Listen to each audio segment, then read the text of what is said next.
Uma barragem cheia de rejeitos de mineração se rompeu hoje à tarde na região central de Minas Gerais e cobriu de lama O rompimento da barragem de Fundão em Mariana, Minas Gerais, completa um ano. A tragédia ambiental do país está prestes a completar 2 anos. E há 3 anos, Mariana era o cenário do maior desastre ambiental do Brasil. E há 4 anos rompia a barragem de Fundão, que devastou o distrito de Bento Rodrigues. A tragédia de Mariana completa hoje 5 anos, com muitos protestos. 6 anos depois, as demandas seguem as mesmas. Recenseamento... A tragédia causada pelo rompimento da barragem em Mariana completa hoje 7 anos. Samarco, em Mariana, completa 8 anos. O mar de lama... Há exatamente 9 anos, uma tragédia deixava o Brasil estarrecido. Desde o dia 5 de novembro de 2015, o país tenta contar e entender a história do maior desastre socioambiental do Brasil. Uma narrativa que vai além das manchetes, encontrando contorno na memória e na rotina das pessoas atingidas ao longo da última década. Você está ouvindo Construindo o Bem Viver, programa da Rádio Caritas, um podcast feito para quem deseja ver o direito brotar como fonte e correr a justiça qual riacho que não seca. Eu sou Maria Luísa Souza, assessora técnica na equipe de comunicação do projeto de assessoria técnica independente da Caritas Minas Gerais em Mariana. Este é o 2º episódio da série Mariana.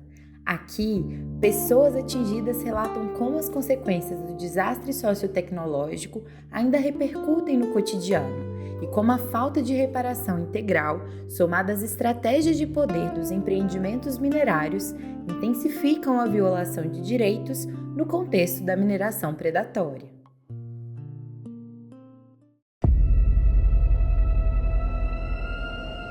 Diante da onda de rejeito tóxico que arrasou diversas comunidades de Mariana, entre perdas diversas, uma espécie de classificação dos danos foi incorporada ao processo de reparação das pessoas atingidas. Categorizações como atingidos diretos, indiretos, elegíveis ou inelegíveis a indenizações passaram a organizar um sistema criado pelas próprias empresas responsáveis pelo rompimento, de modo a sistematicamente violar direitos. Enquanto a lama instaurou um contexto de barbárie, os mecanismos de reparação ainda hoje não reconhecem todos os danos. Mas fato é que para quem vive às margens do rio Gualacho do Norte, aquele dia ainda escapa à lógica de qualquer categoria. Estava sentado aqui nessa cozinha. Quando a lama chegou, ninguém precisou de avisar. Lá no rio, ela anunciou a chegada com o mau cheiro e o barulho. Eu fiquei aqui uns 10 minutos, resolvi sair na porta da sala. Quando eu cheguei na porta da sala, a casa do meu sogro ali na frente já estava destruída e a lama vinha chegando. Aí nós saímos daqui, meu terreiro ali já estava cheio de lama, eu tive que soltar meus bichos. Saímos por trás e fomos para o asfalto. Este relato é de Marino D'Angelo, morador de Paracatu de Cima e representante da Comissão dos Atingidos e Atingidas pela Barragem de Fundão, a CABF. Ele atua junto às comunidades rurais de Mariana atingidas, também formada pelas comunidades de Ponte do Gama, Pedras, Borba e Campinas. Todas elas enfrentam um apagamento sistemático de seus direitos. Foi muito bom eu fazer parte da comissão, que eu fui entender realmente o que é um rompimento, o que é ser atingido. Um dia, o engenheiro da Samarco me procurou lá na moradia que eu estava, provisória, para eu vir aqui com ele mostrar o que tinha acontecido comigo. Aí ele falou que o que aconteceu comigo era muito pouco e que qualquer coisa era só arredar minha casa um pouquinho para cima e tal. E quando eu olhava de lado, via as outras casas todas destruídas, eu era obrigado a concordar com ele, porque em relação ao que eu via com os demais, o meu parecia pouco. Mas ao mesmo tempo eu entendia que esse pouco era tudo que eu tinha, né? Para além da experiência de uma vida deslocada e suspensa, os atingidos e as atingidas pelo desastre enfrentam um ambiente hostil ao acolhimento de sua presença e de seus esforços de reivindicação de direitos em um processo marcado por injustiça. Então vim aqui por falta de opção, voltei para o mesmo lugar por falta de opção. O mesmo lugar, depois do rompimento, nunca mais vai existir.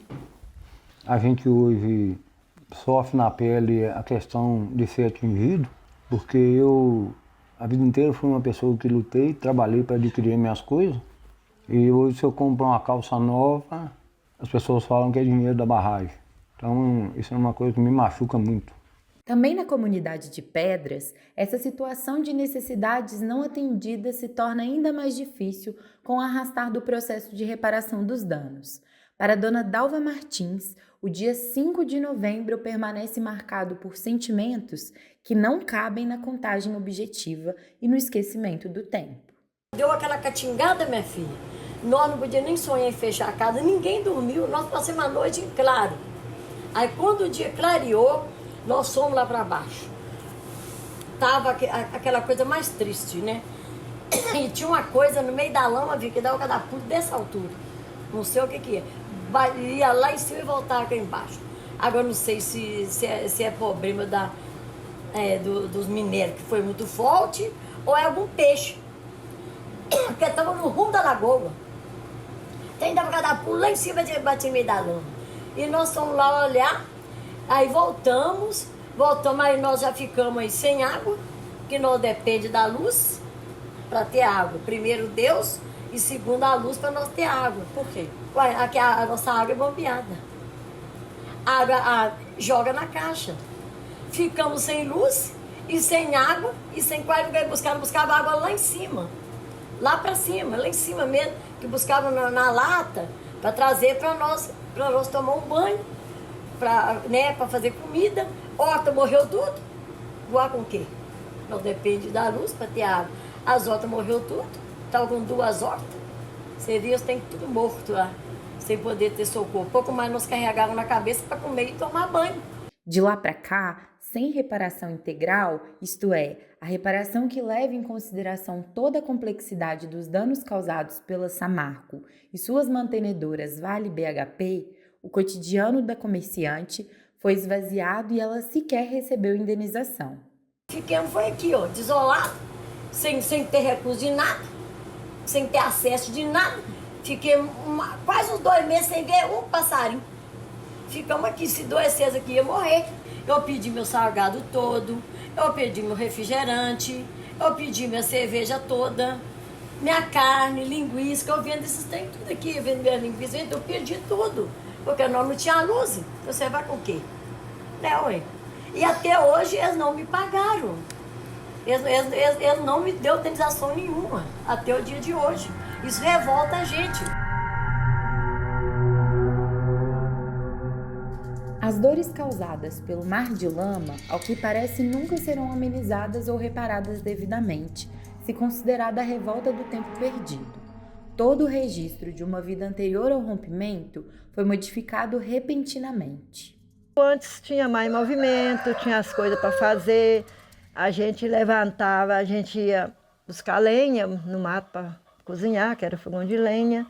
A gente chegava e tinha um arroz para socar, tinha um café para socar torral, tinha um terreiro para varrer, tinha muitas coisas para fazer, tinha um quintal grande para andar, tinha galinha, tinha serviço para ir trabalhar, porque a gente cortava capim, plantava milho, feijão, mandioca. Os outros chamavam, a gente ia trabalhar para os outros e tinha serviço para trabalhar. Só que a gente trabalhava das 7 às 3 horas a gente chegava e cuidava do quintal, né?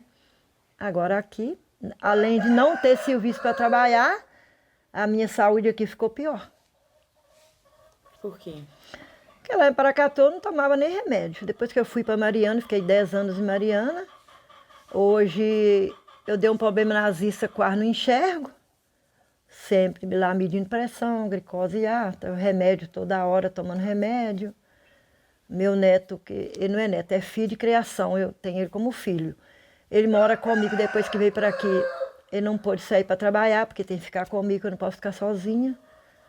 Porque ele ficou medo de eu cair, eu machucar, porque eu quase não enxergo muito pouco.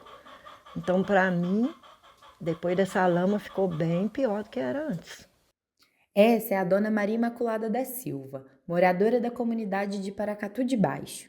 A partir de seu relato, é possível perceber como o desastre revelou o custo socioambiental de um modelo baseado na extração. E quando essa questão chega na reparação, as negociações desses processos não envolvem nas mesas de decisões aqueles e aquelas que viviam nas comunidades hoje atingidas. Isso resulta em ações que não dialogam com a realidade do povo, desconsideram o modo de vida mantido, o qual garantia diversidade e acesso a alimentos saudáveis, e também a autonomia das famílias. Porque eu acho que eles, como a gente tinha um quintal bom lá embaixo, no Paracatu de origem, eu acharia que eles tinham de dar a gente um lote melhor para plantar. Só que aqui foi diferente. Porque no começo eles falaram que ia trazer a gente e colocar no lugar melhor. Só que não está sendo melhor, não. Está sendo pior do que lá embaixo. As consequências do rompimento não ficaram apenas no dia 5 de novembro de 2015. O que aconteceu naquela data continua vívido na memória e no presente das pessoas atingidas. O para que nunca se esqueça é também uma luta para que nunca mais aconteça. Aí desci para a rua, encontrei com meu pai, no início ele falou, de veras você acreditar nesses boatos? Falei, pai, mas está acontecendo alguma coisa, eu vou lá, você quer ir comigo? Falei, então vamos. E aí nós nos deslocamos para lá. Passei, peguei minha irmã. Quando a gente estava saindo de Mariana, meu cunhado ligou e falou que era para a gente passar por Santa Rita, porque a estrada já estava alagando perto da Santa. Falei, mas a Santa está a 7 quilômetros do Bento. Se está alagando a estrada perto da Santa, é porque o Bento já está todo alagado, todo debaixo d'água. E aí, assim, fomos para lá, passamos por Santa Rita, quando chegamos lá, foi só aquele cenário de destruição. A gente não viu o Bento, era só um mar de lama. Foi literalmente um mar de lama, e aquela névoa marrom e as pessoas desesperadas, gritando. No dia relembrado por Mauro da Silva, morador de Bento Rodrigues e representante da CABF, 20 vidas foram perdidas.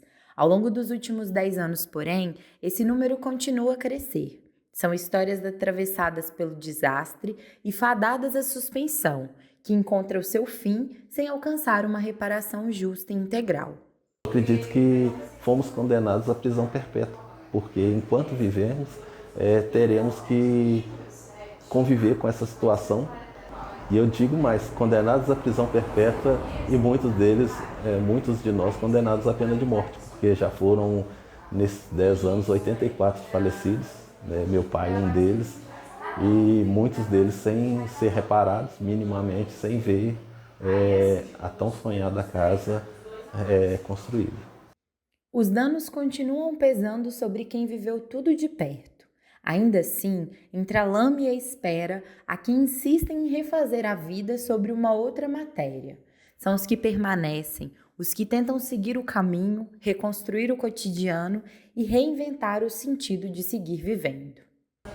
Então, assim, é o território que é um estilo meio um pouco de fênix, as avessas, né? Porque a fênix renasceu da cinza e a gente está renascendo da lama, mas e eu vejo esse renascimento como a criação da própria espécie humana, né? Viemos do pó e do barro, né? E do sopro de Deus. E aí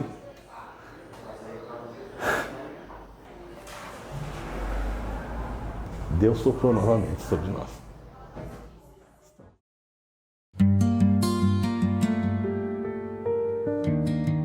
Chegamos ao final deste episódio. Quer contar sua experiência com a Cáritas Minas ou enviar perguntas e sugestões para os próximos episódios?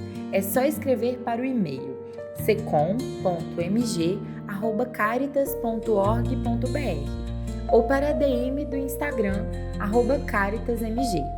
Segue a gente, compartilhe esse episódio e acompanhe as redes Cáritas. Até a próxima, tchau!